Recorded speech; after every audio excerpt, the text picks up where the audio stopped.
Sejak awal, manusia selalu mencari dua hal besar, makna dan kebenaran. Di season 3 ini, kita telah menelusuri konsep Tuhan, kitab suci, ibadah, dan etika sosial dari berbagai agama besar dunia. Dan kini, kita sampai pada pertanyaan paling mendasar dari seluruh perjalanan ini. Bagaimana menentukan agama yang benar? Pertama, kita perlu menegaskan bahwa kebenaran agama bukan soal tradisi, bukan pula jumlah pengikut. Kebenaran tidak diukur oleh warisan leluhur atau budaya, tapi oleh kesesuaian dengan akal dan wahyu yang sejati. Karena kebenaran sejati tidak takut diuji, justru semakin diuji, semakin jelas cahayanya. Secara ilmiah, ada 4 standar utama untuk menilai kebenaran sebuah agama. Pertama, konsistensi konsep ketuhanan. Tuhan sejati harus esa, sempurna, dan tidak bergantung pada ciptaan.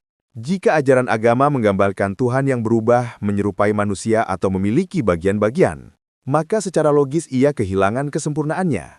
Keesaan Tuhan tidak boleh sekadar simbol, tapi hakikat. Kedua, keontentikan wahyu. Wahyu sejati tidak mungkin hilang atau disusun ulang oleh manusia.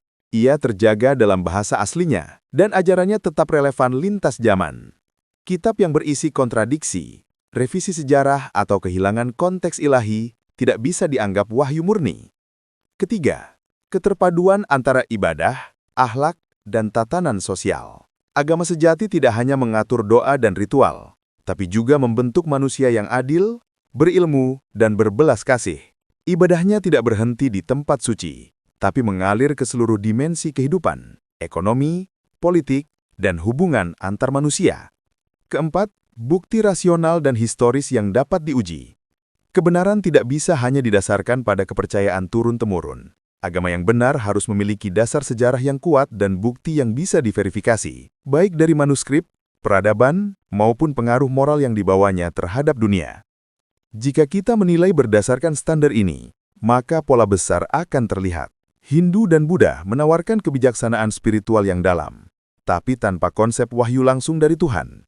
Yahudi menegaskan monoteisme, namun wahyunya terfragmentasi dalam sejarah. Kristen membawa pesan kasih universal, namun konsep Trinitas sulit diterima oleh akal sebagai keesaan sejati.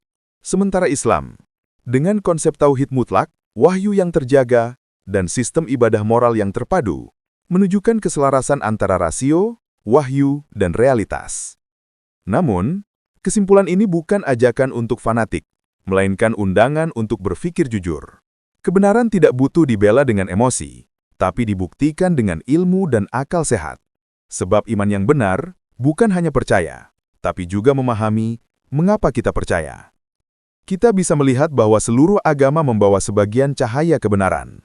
Namun hanya satu yang menjaga cahaya itu tetap murni dari awal hingga akhir. Dan bagi siapapun yang mencari dengan hati jernih, kebenaran itu akan menuntun kepada Tuhan yang esa, sumber segala pengetahuan dan kasih.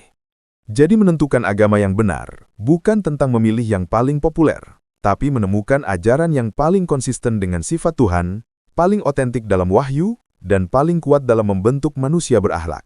Dan di titik inilah, perjalanan panjang kita menemukan maknanya.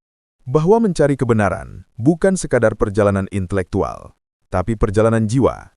Kebenaran yang sejati tidak memecah, tapi menyatukan. Ia tidak menakut-nakuti, tapi menenangkan. Dan ia hanya bisa ditemukan oleh mereka yang mau membuka hati dan berpikir jernih.